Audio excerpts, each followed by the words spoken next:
Hey YouTube, what's up? Scarecrow here. I am here today to do a deck profile on my premium Grandblue.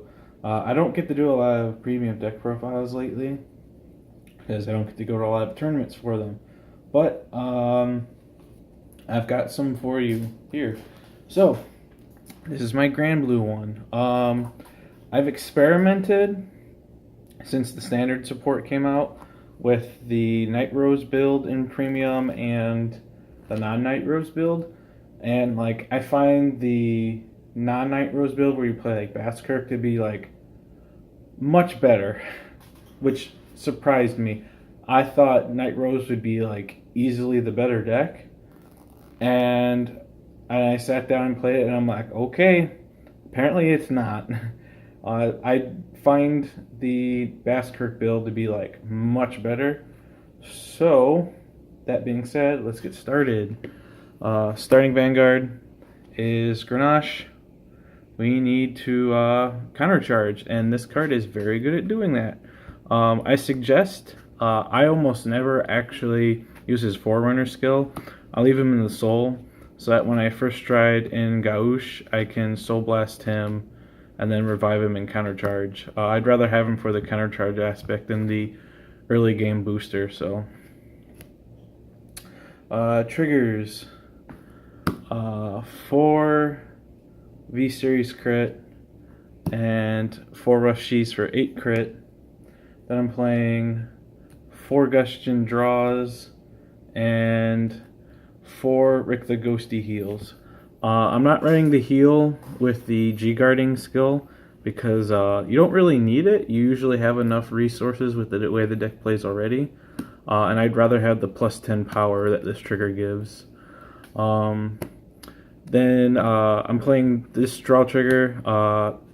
Because this isn't Night Rose, this deck doesn't really struggle with deck out. So playing draws is fine. And it just gives me more room in the grade 1 lineup by playing these draws. That and this draw trigger, or PG, doesn't need to be placed from the hand to use its skill. So it is possible to guard with your Super G guard, Negronor, I think her name is, and call this from the drop zone and then use its skill to perfect guard. And then, like, crit wise, this is just a big crit. And this card is just really good. It's a weak trigger. It's only a 5k. That's definitely its weak point and its shield. But its skill is so useful, especially early game.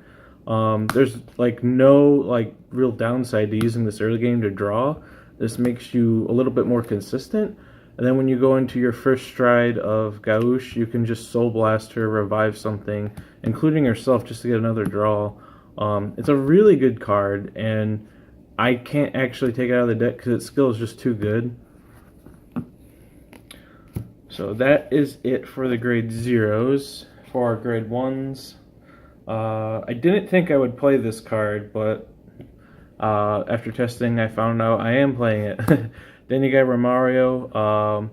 I didn't think like drawing this card to ride it turn 1 would be consistent enough, and it's not necessarily.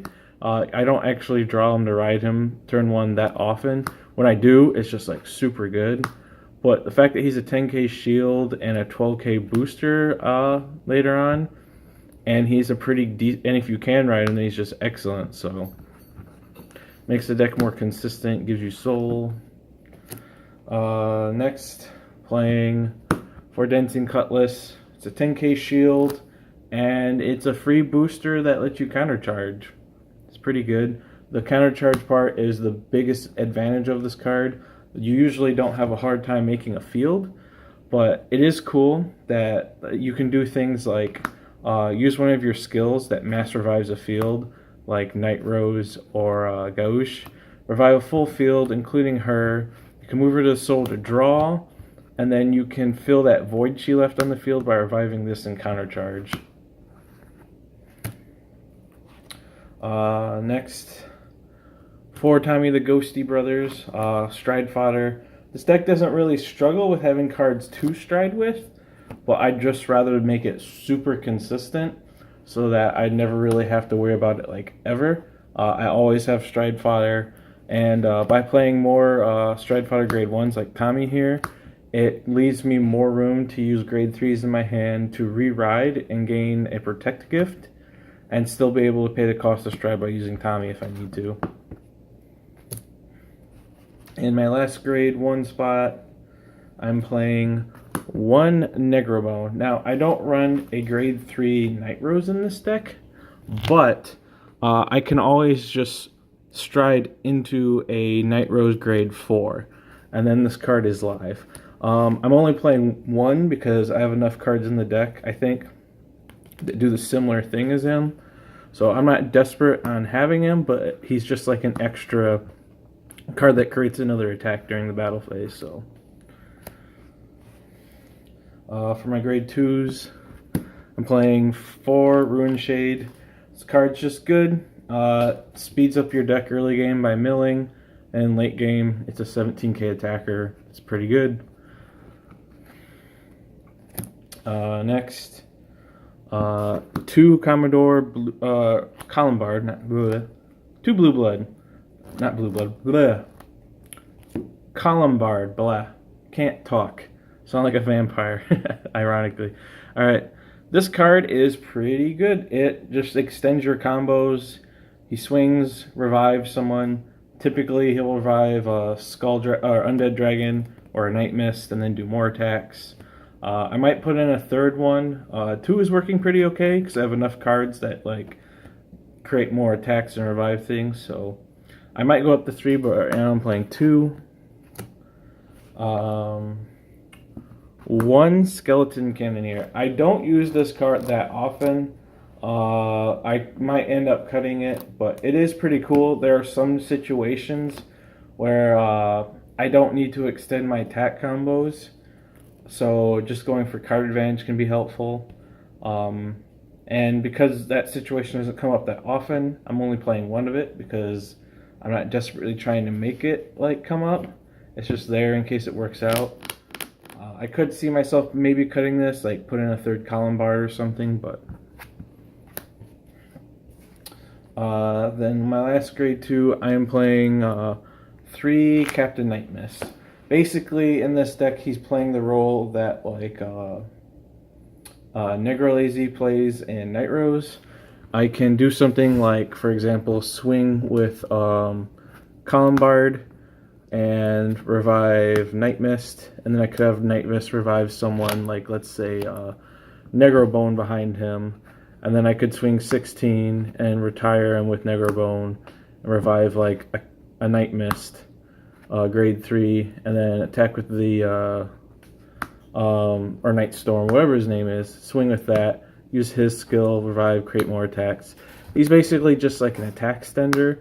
And I guess it doesn't come up too often, but early game, if I actually have a drop zone like on turn 2 already, like I had rode, what's his face, Romario, and I still have Counterblast after doing Romario, I could call this, revive someone, do a little bit more for an attack. 3 is fine. You just need like 1 usually, and 3 usually gets you there. But if you don't get it, it's not that big a deal either. You'll probably find with your other combos you can do. Grade 3s, I play 4 Basskirk, mostly because he just is a 12k and he gives you a Protect gift. I don't get to use his skills that often because I'm usually striding, but in a situation, I guess, where I somehow couldn't afford to actually stride, his skill is still pretty good. I could still do a pretty decent turn. And if I'm going first and I ride a grade 3 first, I can use his skill to actually do something a little more relevant than just ride to grade 3, swing, let my opponent stride. So usually I prefer to ride him.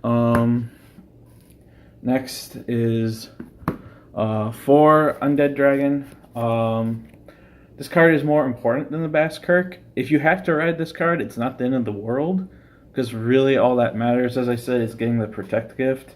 You can probably draw a Basskirk right later and ride it if you really wanted to, but you'd prefer to ride Basskirk probably just so that you can use these for like PG or Stride Fodder and then revive them as an attacker.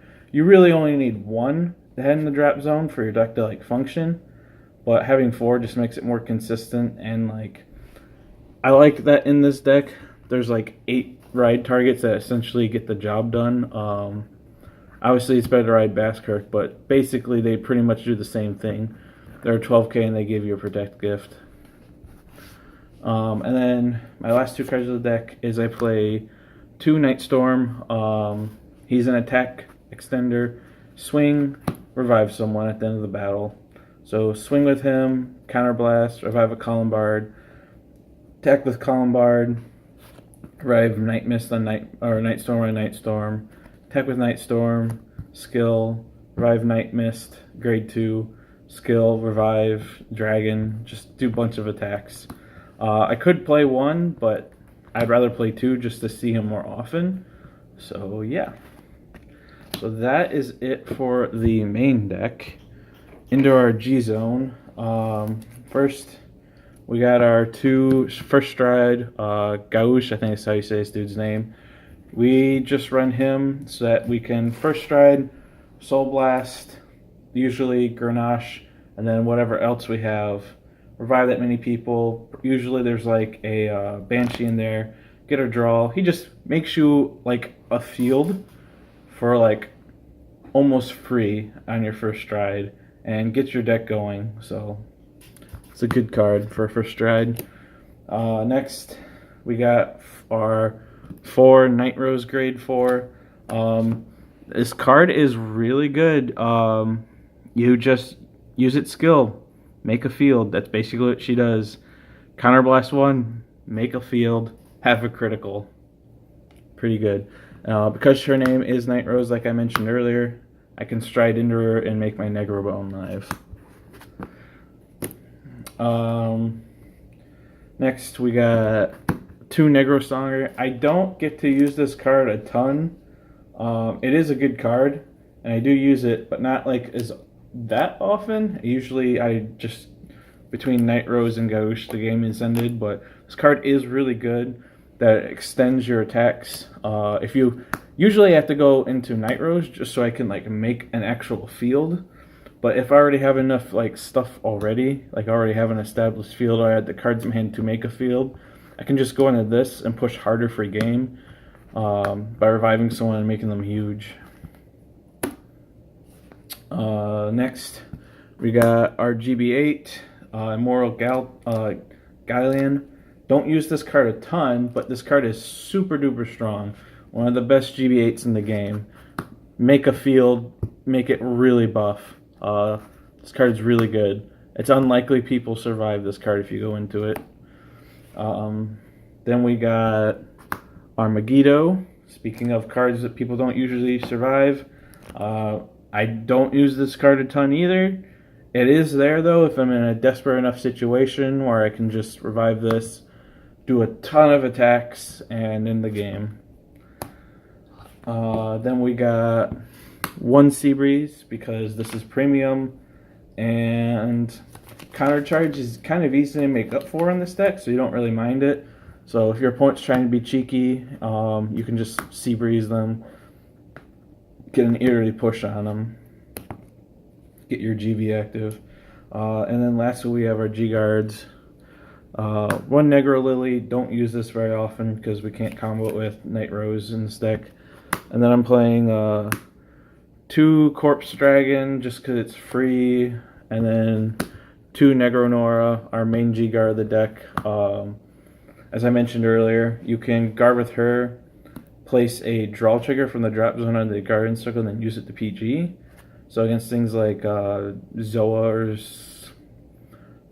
mostly, you could just like use this, PG to attack. Or like you can guard with her, use her skill, place that 20k heal trigger you just used to guard with her, and like a grade 1 under the Guardian Circle, and basically you turned like Negronora into a 15 plus a 20 plus a 10, so 30 plus 15, so it's a 45k shield. And that is it for the deck profile. Thank you for watching.